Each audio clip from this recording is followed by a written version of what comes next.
All right, good morning, kids. So I want to tell you a story today about a time long ago in a land that is far, far away. And people in this land, when they traveled around, they were missing something that all of you have on, that I'm missing right now. What am I missing right now? Socks and shoes. I'm barefoot. And that might seem weird to you, because we all wear shoes when we go around, right? Because there's stuff that could hurt our feet. But in this land, far away, long ago, it was not very soft, actually. It was very dusty, but that's a really good guess. See, people back then, they didn't wear shoes like you and I wear.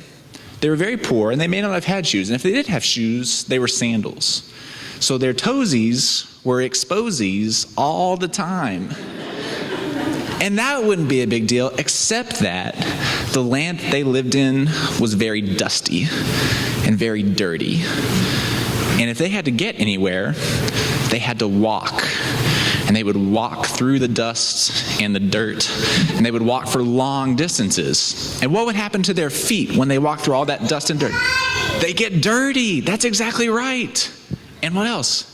They will get cut. And they might get cut. Their feet might get bumpy and maybe have cuts on them, and they'd be dirty. And you might say, well, why don't they take a car or a bus or a bicycle or ride a horse? Well, they didn't have any of these things. They just had their feet. And so people would walk for long distances to get to other people's houses. So one of the customs that they had was when someone came over to your house to play or have dinner, one of the things you would do is you would offer them a foot washing. Right? A foot bath. And we might say, ew, they would have to touch other people's feet? Well, maybe. Some people had servants or even slaves, and those were the people that would wash the feet of the neighbors that came over, of the guests.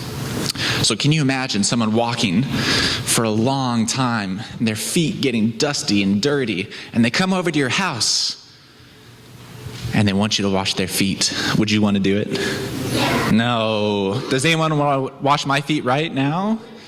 No. Well, no one thought this was weird back then. This was the right thing to do.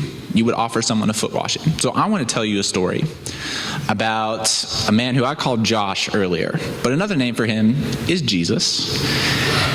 You may have heard of him.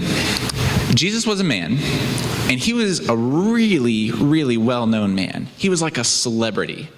Everywhere he went, people knew who he was. They came to hear him talk, and people thought he was great and cool, and he had awesome hair. He was awesome.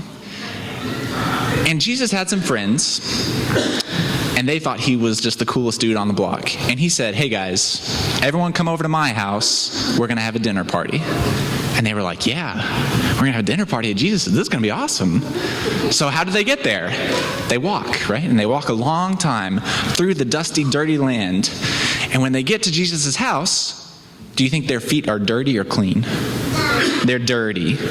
And they're expecting to have their feet washed, because that's what everyone does. So they're expecting servants or slaves to come and wash their feet. And so they come in and they sit down, and they're looking around and say, Jesus, well, we're ready for our feet washing. Like, my feet are pretty dirty. And instead of a servant or a slave coming out to wash their feet, Jesus gets down and takes the water and takes the towel and begins to wash their feet. And they say, whoa, Jesus, what are you doing? You're so great. You're so famous. Why are you washing our feet? We should be washing your feet. You're so great. And he says, no, this is the right thing to do. I am serving you so that you can learn how to go and serve others. I am helping you so that you may go help others. I am washing your feet so that you can learn to wash the spirits of everyone else. And their minds are blown.